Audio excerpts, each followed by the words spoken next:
Lorsque je me suis effondrée au travail, les médecins ont appelé mes parents. Ils ne sont jamais venus. À la place, ma sœur m'a identifiée sur une photo. Journée en famille sans le drame. Je n'ai rien dit.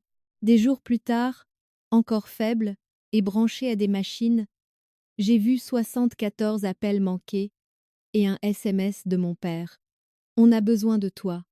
Réponds immédiatement, sans y réfléchir à deux fois.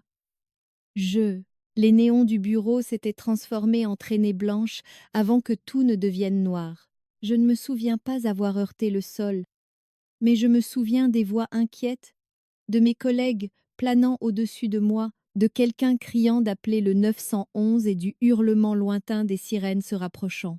Mon corps avait fini par lâcher après des mois à forcer malgré l'épuisement, à sauter des repas et à ignorer les signes avant-coureurs, indiquant que quelque chose n'allait pas du tout. Je me suis réveillée à l'hôpital 3 heures plus tard, désorientée et connectée à plus de machines que je ne pouvais en compter. Les moniteurs bipsaient au rythme de mon cœur et ma tête martelait d'une douleur telle que j'avais l'impression que mon crâne se fendait. Une infirmière aux yeux doux se tenait à côté de mon lit, ajustant le débit des médicaments. « Vous êtes réveillée, dit-elle doucement. Vous avez fait une belle peur à tout le monde. Votre tension artérielle était dangereusement basse et vous souffrez de déshydratation sévère et de malnutrition. Le médecin viendra sous peu pour discuter de votre état. Avez-vous appelé mes contacts d'urgence? Ai-je réussi à chuchoter? La gorge sèche et irritée? Oui, ma chérie. Nous avons appelé les numéros que vous aviez indiqués. Vos parents et votre sœur. Quoi? J'ai hoché la tête faiblement, m'attendant à ce qu'ils arrivent d'une minute à l'autre. Ma famille vivait à seulement 40 minutes de là. Sûrement, ils laisseraient tout tomber pour venir me voir. Malgré notre relation compliquée, malgré les années passées à me sentir comme une étrangère dans ma propre famille, je m'étais convaincue que cette fois-ci serait différente. C'était sérieux, c'était une question de vie ou de mort. Le médecin est entré 1 heure plus tard, une femme de grande taille aux cheveux grisonnants et à l'expression sévère qui s'est adoucie en regardant mes dossiers. Mademoiselle, vous avez de la chance que vos collègues aient agi rapidement. Vous souffrez d'épuisement sévère, de malnutrition et de ce qui semble être les premiers stades de stress organique. Votre corps s'est essentiellement arrêté de fonctionner. J'ordonne un repos complet au lit, des fluides intraveineux et une batterie complète d'examens. Vous serez ici pour au moins 1 semaine. Peut être plus. 1 semaine? J'ai essayé de m'asseoir, mais j'ai immédiatement eu le vertige. Au minimum. Votre corps a besoin de temps pour récupérer et nous devons comprendre ce qui vous arrive. Avez-vous subi un stress important? J'ai failli rire. Le stress n'était qu'un faible mot. Entre mon poste exigeant d'analyste financière senior, la pression d'être parfaite et l'épuisement émotionnel d'être toujours la fille oubliée, ma vie était devenue un marathon de survie. On peut dire ça, ai-je répondu. Les heures passèrent. Le soleil se coucha à l'extérieur de ma fenêtre, peignant la chambre d'hôpital de nuances d'orange et de violet. Les infirmières allaient et venaient, vérifiant mes signes vitaux, ajustant mes médicaments, m'apportant de petites tasses de bouillon que je pouvais à peine avaler. Mais aucun membre de ma famille n'apparut. Mon téléphone, qu'une infirmière avait récupéré dans mon sac à main, posé sur la table de nuit, restait silencieux et accusateur. Le 2e jour, j'ai enfin trouvé le courage de le consulter. La batterie était presque déchargée, mais j'ai réussi à ouvrir mes réseaux sociaux avant qu'ils n'aient besoin d'être chargés. C'est là que je l'ai vu. Ma sœur Nathalie avait publié une photo 8 heures après mon effondrement. L'image la montrait avec mes parents et son mari dans un restaurant chic, tous souriant largement, cocktail levé. La légende disait « Journée en famille sans le drame ». Parfois, on a besoin de temps de qualité avec les personnes qui comptent vraiment. Bénie d'avoir une famille qui sait prioriser l'important. J'étais identifiée dessus.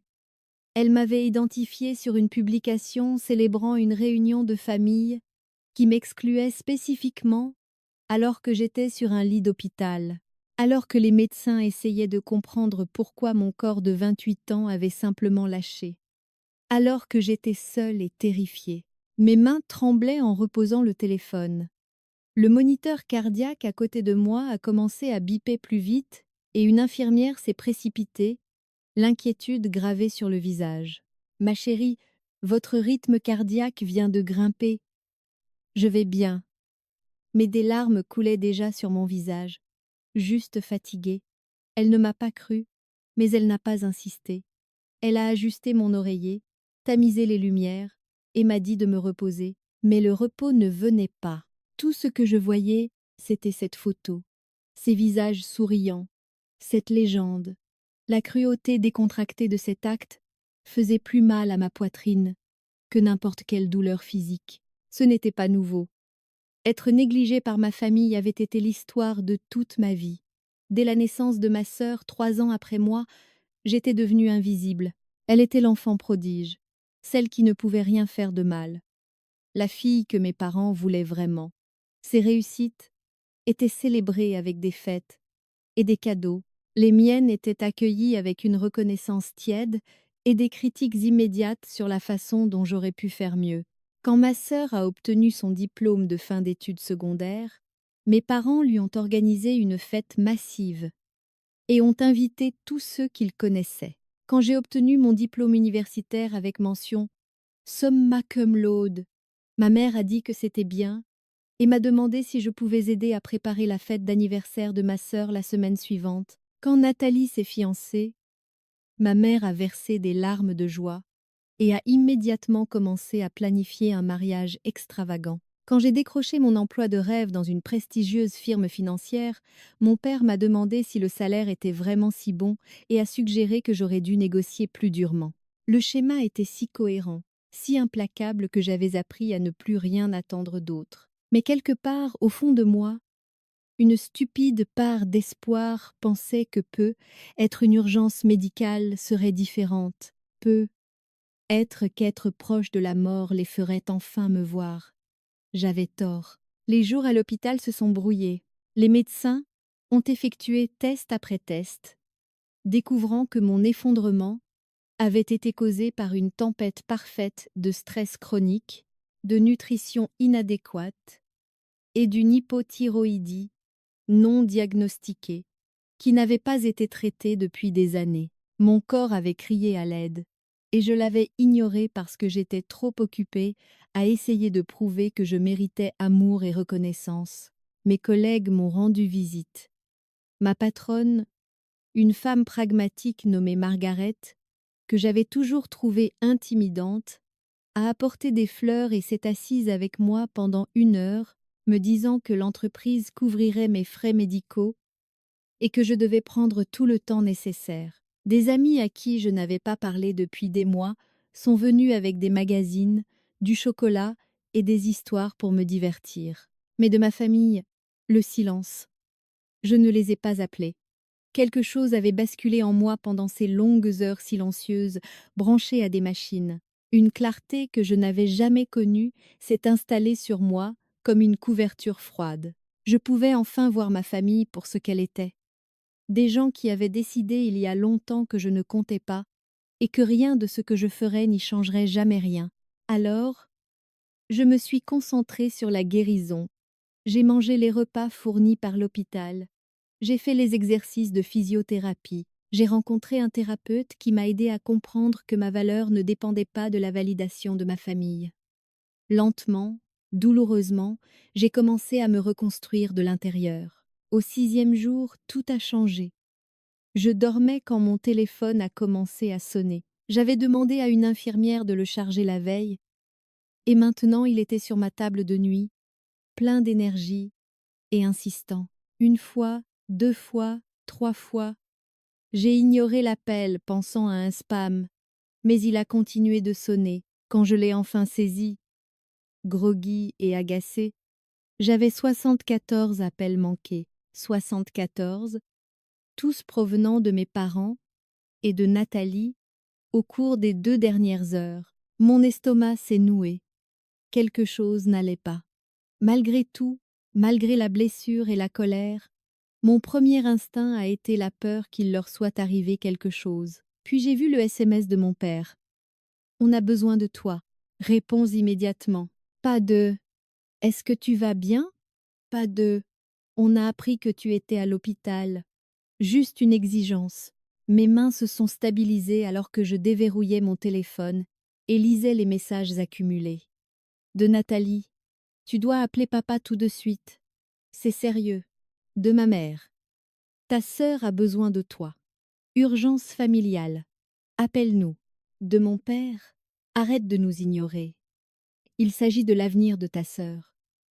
On a besoin de toi pour régler ça. C'était là. La vérité mise à nu en texte clair. Ils n'avaient pas besoin de moi. Ils avaient besoin de ce que je pouvais faire pour eux. J'ai fait défiler mes contacts jusqu'à trouver Derek, le mari de ma sœur. Nous n'avions jamais été proches, mais il avait toujours été cordial lors des réunions de famille. Il a répondu en quelques minutes. Tes parents ont investi toutes leurs économies dans le projet commercial de ta sœur il y a 2 mois. Ça a échoué la semaine dernière. Ils font face à la faillite et ont besoin d'argent immédiatement. Ils pensent que tu as des économies qu'ils peuvent emprunter. J'ai fixé ce message pendant un long moment. Des années de souvenirs ont reflué, chaque fois que j'avais proposé d'aider et que j'avais été repoussée. Chaque réussite dismissive, chaque fête où j'avais été une pensée après coup, chaque anniversaire oublié, chaque fois que j'avais eu besoin d'eux et qu'ils n'étaient pas venus, et maintenant ils avaient besoin de mon argent.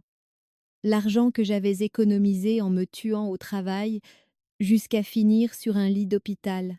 L'argent que j'avais accumulé en vivant dans un appartement modeste au lieu du condo luxueux qu'occupait Nathalie. L'argent que j'avais mis de côté en sautant des vacances, en achetant des marques génériques et en ne leur demandant jamais un seul dollar depuis mon diplôme. Mon téléphone a sonné à nouveau. Le nom de mon père a clignoté sur l'écran. J'ai regardé pendant 3 sonneries complètes avant de répondre, mon rythme cardiaque grimpant assez pour que l'infirmière au poste de garde jette un coup d'œil inquiet par ma porte. « Où étais-tu » ?»« À l'hôpital, » ai-je dit calmement.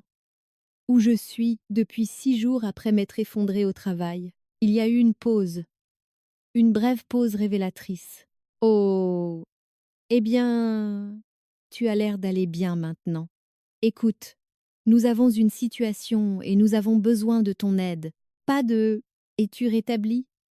J'ai appris que l'entreprise de ta sœur a fait faillite, ai-je dit. Ce n'est pas sa faute, a-t-il dit rapidement. Le marché a changé.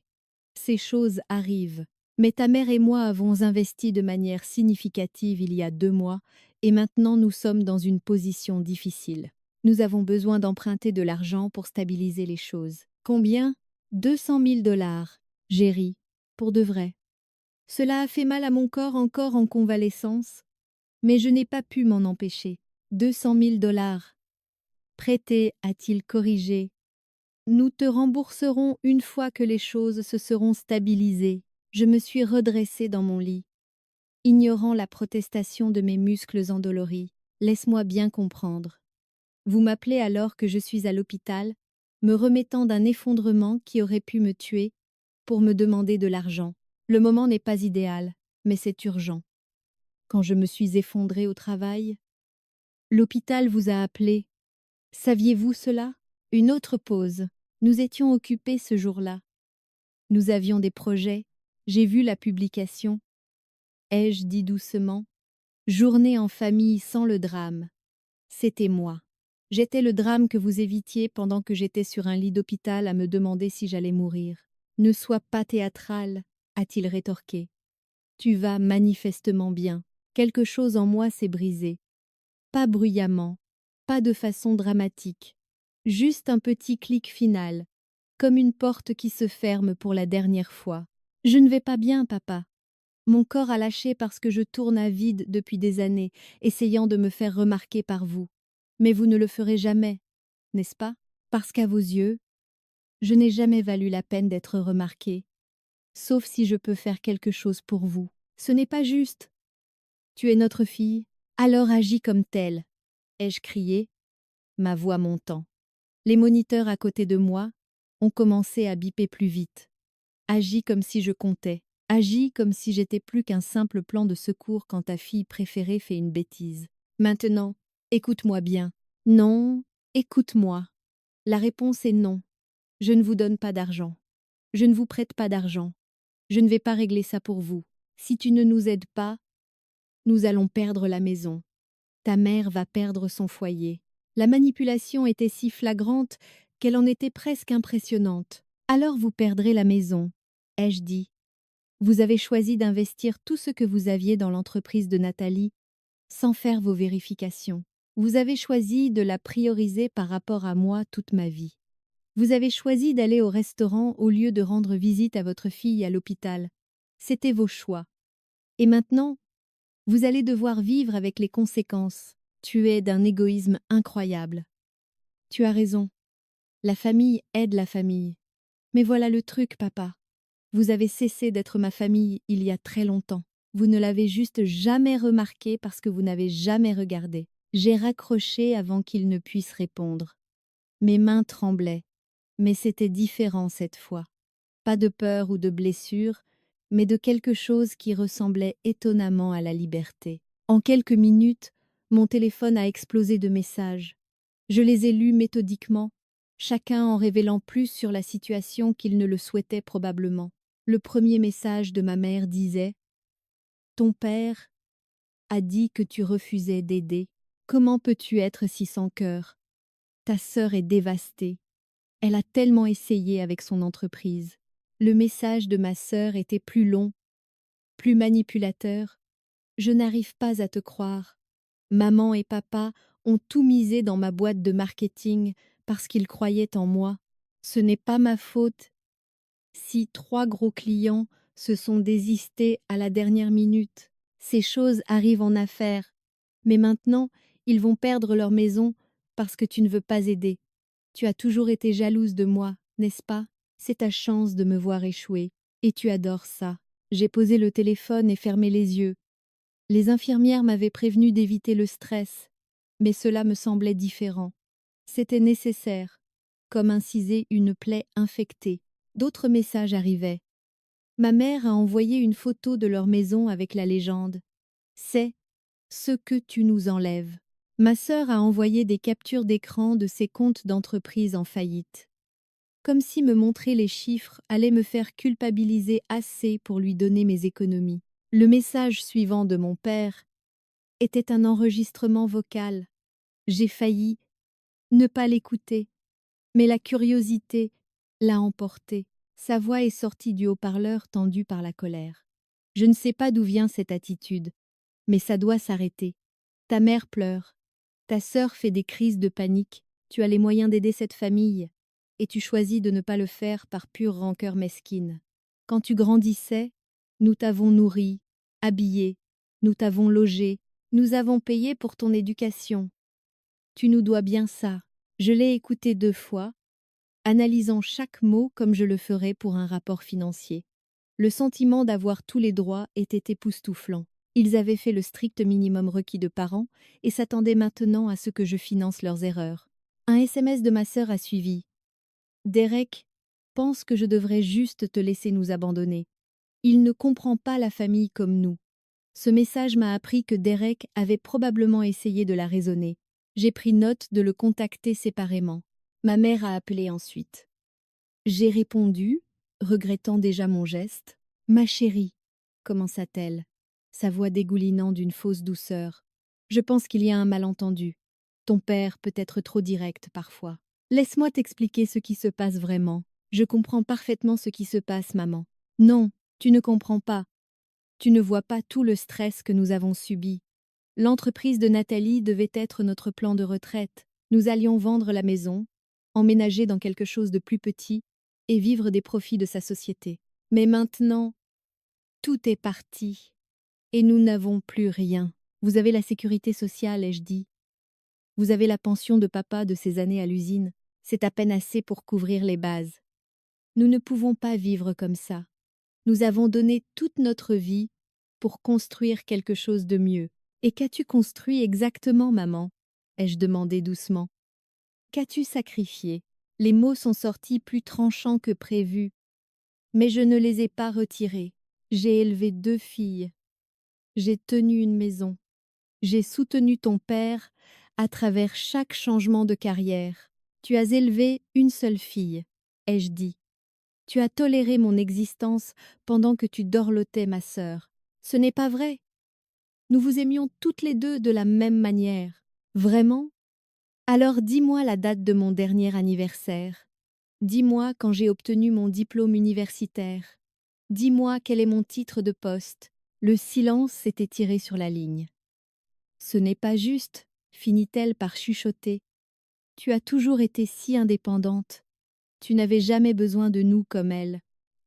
J'étais indépendante parce que je devais l'être, ai-je dit. Parce que chaque fois que j'avais besoin de vous, vous étiez trop occupée avec Nathalie pour le remarquer. Tu déformes les choses. Tu nous fais passer pour des parents terribles. J'énonce des faits, ai-je répliqué. Et voici un autre fait. J'ai failli mourir il y a 6 jours et vous êtes sorti prendre un verre au lieu de venir me voir. Cela me dit tout ce que j'ai besoin de savoir sur ma place dans cette famille. Nous ne savions pas que c'était si grave. L'hôpital vous a appelé pour dire que je m'étais effondrée au travail et que j'étais aux urgences. Quelle partie de cela ne semble pas grave? Sa voix s'est durcie. Très bien. Tu veux jouer la victime? Vas-y. Mais quand nous perdrons notre maison, quand ta sœur perdra tout ce pour quoi elle a travaillé, ce sera de ta faute. Tu devras vivre avec cette culpabilité. Je m'en sortirai, ai-je dit sèchement. Tu as changé. Tu étais une fille si douce. J'étais un paillasson, ai-je répondu. J'ai mis fin à l'appel et j'ai immédiatement bloqué son numéro. Puis j'ai bloqué celui de mon père. J'ai hésité sur le nom de Nathalie seulement 1 seconde avant de la bloquer elle aussi. Le soulagement fut instantané. Ma poitrine semblait plus légère, comme si j'avais porté un poids énorme et que je l'avais enfin déposé. Une infirmière est entrée pour vérifier mes constantes, fronçant les sourcils devant le moniteur. Votre niveau de stress est élevé. Tout va bien? En fait, ai-je dit, me surprenant moi-même par la véracité de mes propos, je pense que tout va enfin bien aller. L'infirmière a souri, même si une pointe de confusion brillait dans ses yeux. C'est bon à entendre. Le médecin veut faire un dernier test demain matin.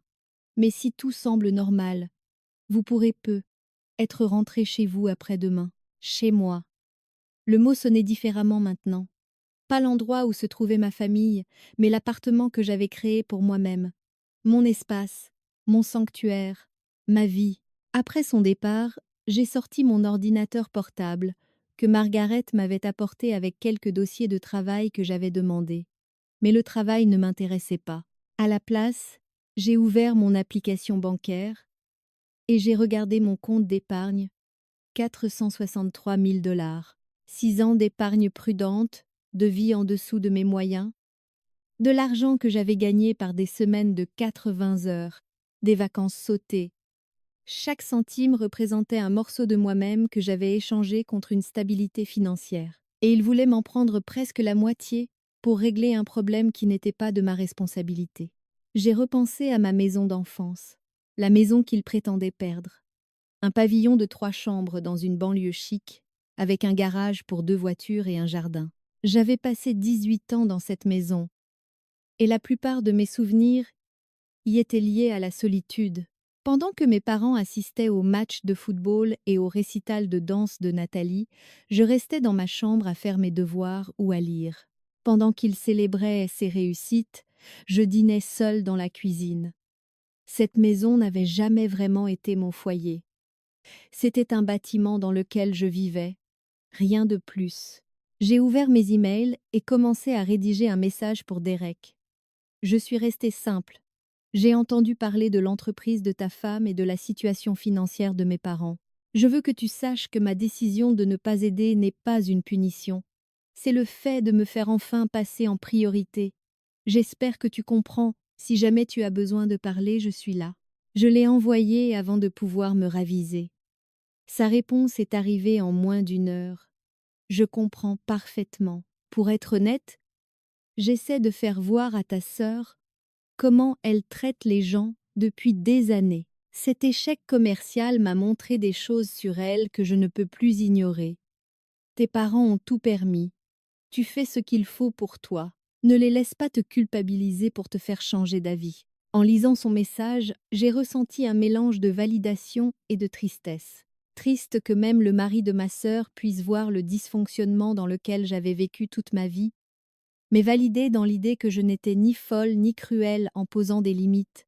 J'ai passé le reste de la soirée à faire des recherches. J'ai consulté les lois sur l'obligation alimentaire de notre État, les stratégies de protection des actifs et les procédures légales pour couper tout contact avec des membres de la famille. La connaissance, c'était le pouvoir, et je voulais être prête. Ce que j'ai découvert était à la fois rassurant et troublant. Notre État avait effectivement des lois sur la responsabilité filiale, mais elles étaient rarement appliquées et exigeaient la preuve que les parents étaient indigents et n'avaient aucun autre moyen de subsistance. La pension et les revenus de sécurité sociale de mes parents me protégeraient probablement de toute obligation légale. Cependant, le fait qu'ils puissent essayer d'utiliser ces lois contre moi révélait jusqu'où ils étaient prêts à aller. J'ai aussi appris l'existence des ordonnances de protection, des mises en demeure et du processus pour documenter légalement le harcèlement. J'ai sauvegardé tous les messages qu'ils m'avaient envoyés, je les ai stockés sur le cloud et j'ai créé une chronologie détaillée des événements, commençant par mon effondrement. Une notification est apparue sur mon téléphone d'un numéro inconnu. Contre mon meilleur jugement, je l'ai ouverte. C'est Paula, la sœur de ta mère. J'ai appris ce qui se passe. Avant que tu ne prennes une décision finale, je pense que nous devrions parler. Tante Paula, je ne l'avais pas vue depuis des années.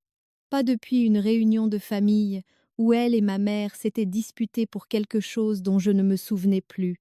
Elles étaient brouillées depuis. Je ne changerai pas d'avis, ai-je tapé. Je ne te demande pas de le faire.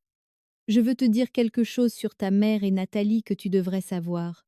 Pouvons-nous nous voir pour un café une fois que tu seras sortie de l'hôpital?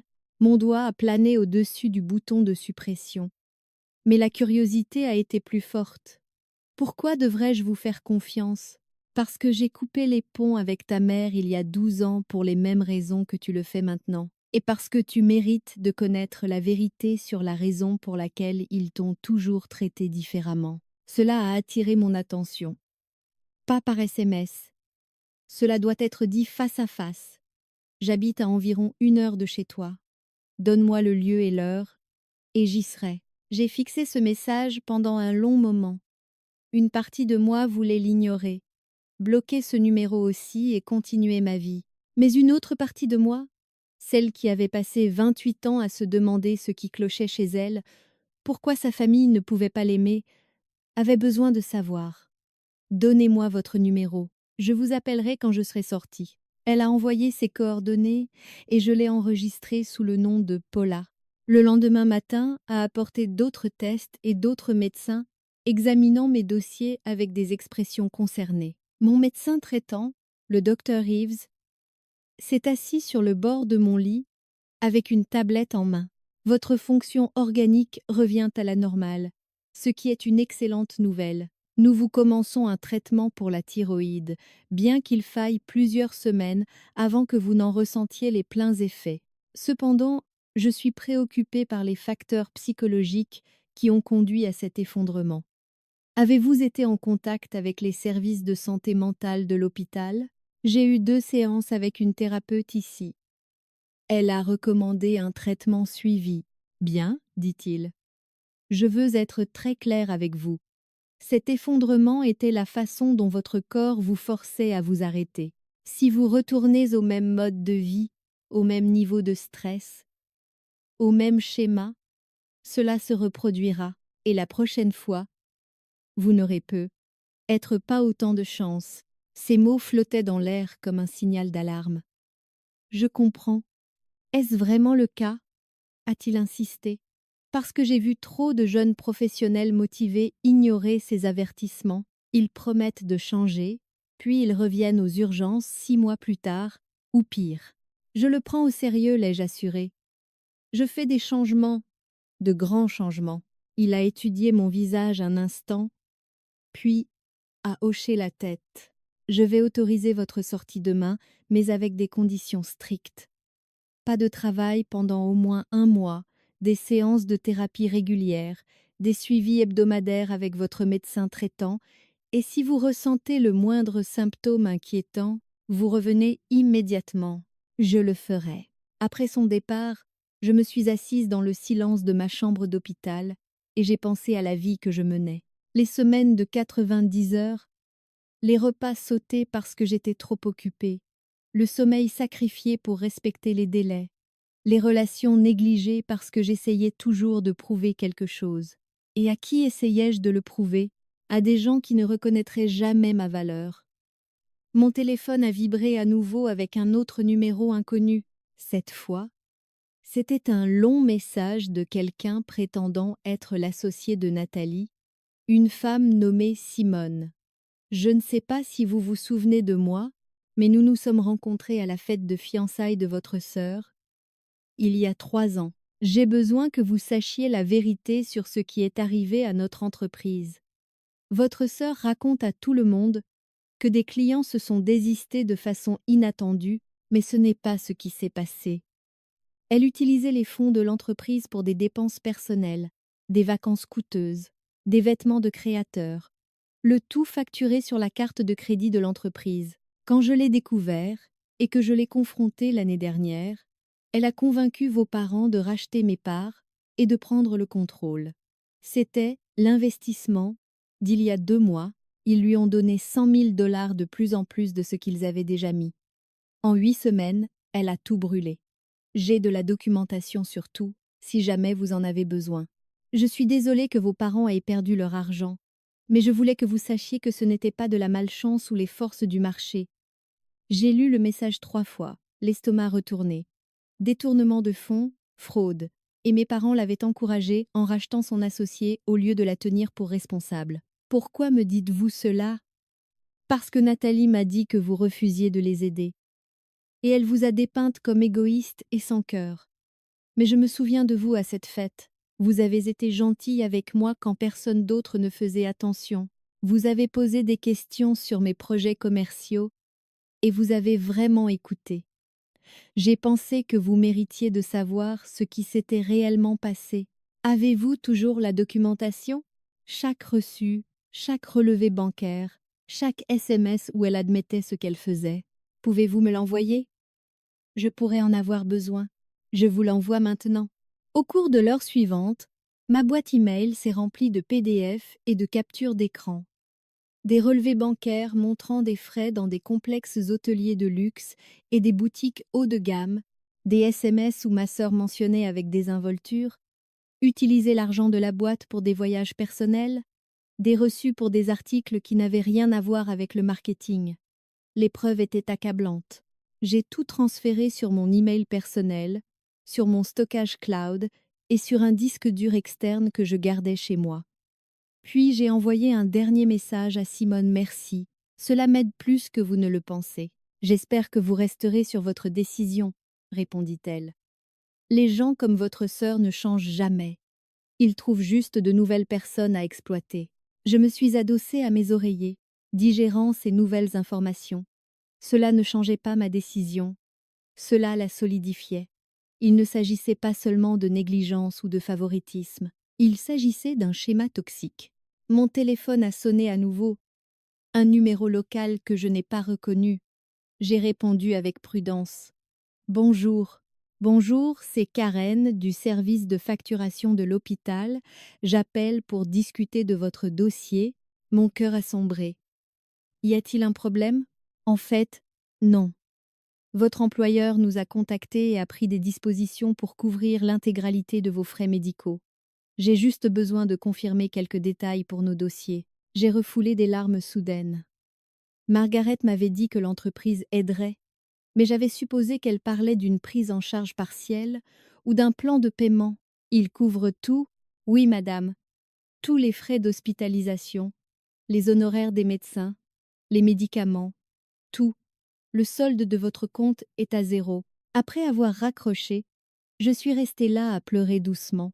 Pas de tristesse, mais de la réalisation écrasante que mes collègues et ma patronne se souciaient plus de mon bien, être que ma propre famille. C'était à cela que ressemblait le soutien. C'était ce que les gens faisaient quand ils vous accordaient vraiment de la valeur. Je devais me souvenir de ce sentiment. Les appels ont continué toute la journée. Ma mère a essayé la culpabilité. Nathalie a essayé la colère. Mon père a essayé les menaces. Je les ai tous bloqués. Chaque numéro qui disparaissait de mon téléphone semblait retirer un poids de ma poitrine. Derek m'a envoyé un dernier message. Pour ce que ça vaut, je pense que tu fais ce qu'il faut. Bonne chance. J'ai apprécié cela plus qu'il ne pouvait le savoir. L'hôpital m'a laissé sortir au 8e jour avec des ordres stricts de me reposer, de bien m'alimenter et de suivre ma thérapie. Margaret est venue me chercher personnellement et m'a ramenée chez moi. Tu as l'air différente, a-t-elle observé alors que nous arrivions devant mon immeuble. Je me sens différente, ai-je admis. Elle a souri. Prends un mois de congé, payé. Je suis sérieuse. Tu as donné 6 ans de travail exceptionnel à cette boîte, et nous avons failli te perdre à cause de ça. Repose-toi, guéris, réfléchis à ce que tu veux que ta vie devienne. Au cours des semaines suivantes, c'est exactement ce que j'ai fait. J'ai éteint mon téléphone la plupart du temps. J'ai cuisiné de vrais repas. Je suis allée me promener dans le parc. J'ai recommencé à lire pour le plaisir. J'ai rencontré ma thérapeute 2 fois par semaine. J'ai également rencontré une avocate nommée Patricia Green, une femme vive d'une 50aine d'années spécialisée en droit de la famille. Je voulais être absolument certaine que s'il m'arrivait quelque chose, mes actifs iraient à des œuvres de charité et non à des gens qui ne faisaient semblant de m'aimer que lorsqu'ils voulaient quelque chose. 3 mois après ma sortie, j'ai reçu une lettre de l'avocat de mes parents. Il me poursuivait pour soutien familial en se basant sur une obscure loi de responsabilité filiale. Patricia a ri en la lisant. Ils n'ont aucune chance, m'a-t-elle assuré. Ces lois exigent la preuve de l'indigence et la preuve que l'enfant a les moyens de les soutenir sans difficulté. De plus, nous avons la documentation de leur négligence pendant votre urgence médicale. S'ils veulent aller au tribunal, nous allons les enterrer. Je lui ai dit de répondre par une contre-offre. J'acceptais de ne pas porter plainte pour dommages émotionnels découlant de leur abandon pendant ma crise médicale, s'ils acceptaient de ne plus jamais me contacter, de signer des documents renonçant à toute réclamation sur mes biens présents et futurs, et de me retirer de tous leurs registres légaux et listes de contacts d'urgence. Ils ont signé en 3 semaines. Apparemment, la menace d'un procès public détaillant leur négligence était plus persuasive que je ne l'espérais. Ma sœur a essayé de me joindre une fois via un faux compte sur les réseaux sociaux. Elle a envoyé un long message disant que je détruisais la famille, que j'étais cruelle et vindicative. La vérité était que je n'étais pas vindicative. J'étais honnête. Pour la première fois de ma vie, je donnais la priorité à mon propre bien, être. Je me choisissais moi-même. 6 mois après mon effondrement, je me tenais dans mon appartement fraîchement rénové, entourée d'amis qui étaient devenus ma famille de cœur. Margaret était là, ainsi que plusieurs collègues. Ma thérapeute m'avait aidée à comprendre que la famille n'était pas une question de sang. C'était une question de présence, de soins, de soutien dans les moments qui comptent. Ces gens étaient là. Ma famille biologique avait prouvé qu'elle ne le serait jamais. Et enfin, j'avais cessé de m'attendre à ce qu'il le soit. Mon téléphone a vibré avec un message de Derek. Ta sœur et moi divorçons. Elle n'a pas changé, et je ne peux plus faire ça. Te voir poser des limites m'a aidé à réaliser que je devais faire de même. Je voulais que tu le saches et te remercier. Je lui ai souhaité le meilleur, sincèrement. 1 an après mon effondrement, j'ai été promue directrice des opérations financières. J'ai réservé un voyage de 2 semaines en Italie, debout sur un balcon à Rome, regardant le coucher de soleil peindre la ville éternelle de nuances dorées. J'ai senti mon téléphone vibrer. Un autre numéro inconnu. Allô? Est-ce la fille de Charles et Brenda? A demandé une voix professionnelle et polie. Mon estomac s'est serré. Oui, je vous appelle du centre médical Riverside. Vos parents ont eu un accident de voiture. Ils sont stables, mais ils demandent leur famille. L'ancienne moi aurait paniqué, aurait réservé le premier vol, se serait précipitée à leur chevet. La nouvelle moi a demandé calmement. Sont-ils en danger immédiat? Non, madame. Ils se remettront complètement avec le temps. Et ils ont une assurance. Alors ils ont tout ce dont ils ont besoin. Mon avocate m'a fait retirer de leur liste de contacts d'urgence il y a des mois. Vous ne devriez pas avoir mon numéro. Veuillez mettre à jour vos dossiers. J'ai raccroché et j'ai éteint mon téléphone. Il y avait un petit pincement de quelque chose qui aurait pu être de la culpabilité. Mais il était enfoui sous des couches d'instinct de conservation et de paix durement acquises. Ils avaient fait leur choix, ils m'avaient appris que je n'avais de valeur que lorsque je servais leurs intérêts. J'avais enfin retenu la leçon. Le coucher de soleil italien était époustouflant. L'air sentait l'espresso et le pain frais. Demain, je visiterai le Colisée, je mangerai des pâtes faites maison, et peut-être rencontrerai-je quelqu'un qui voudrait connaître la vraie moi. Mon téléphone est resté éteint pour le reste du voyage. Quand je l'ai enfin rallumé à l'aéroport pour rentrer, il n'y avait aucun message de ma famille, aucune excuse, aucune expression d'inquiétude. Juste le silence, et pour la première fois de ma vie, ce silence ne faisait pas mal. C'était la paix, c'était exactement ce que je méritais. De l'espace, de la paix et la liberté, loin de ceux qui ne m'avaient jamais vraiment vue. Sans y réfléchir à deux fois, je m'étais choisie. Et je continuerai à me choisir chaque jour pour le reste de ma vie. C'était cela, ma revanche. Bien vivre, vivre libre, sans le poids de leurs attentes et de leur négligence. Certains appelleront cela de la froideur. J'appelle cela de la survie. J'appelle cela du respect de soi. J'appelle cela comprendre enfin qu'on ne peut pas forcer les gens à vous aimer. Les cicatrices de mon effondrement seraient toujours là. Des rappels que j'étais assez forte pour survivre, assez forte pour changer et assez forte pour m'éloigner de ceux qui auraient dû m'aimer, mais qui ont choisi de ne pas le faire. C'était cela, la vraie histoire. Pas une vengeance traditionnelle, mais le fait de se réapproprier soi-même, de trouver une famille dans des endroits inattendus et d'apprendre que le sang ne vous oblige pas à vous immoler pour garder les autres au chaud. Je suis rentrée chez moi tard le soir, épuisée, mais sereine. Le lendemain matin, j'ai trouvé que Margaret et quelques amis proches avaient laissé des cadeaux de bienvenue devant ma porte, du vin italien, des fleurs fraîches et des biscuits faits maison. Une note de Margaret disait « Bon retour. J'ai hâte d'entendre parler de ton voyage, dîner ce week-end. » En ouvrant la porte de mon appartement, j'ai souri aux photos accrochées à mes murs, des photos d'amis, d'aventures, de moments qui comptaient. Pas une seule photo de ma famille biologique parmi elles. La prévenance de ma famille de cœur me rappelait chaque jour que j'avais fait le bon choix. C'était à cela que ressemblait la famille. C'était à cela que ressemblait l'amour. Et je ne me contenterai plus jamais de rien de moins.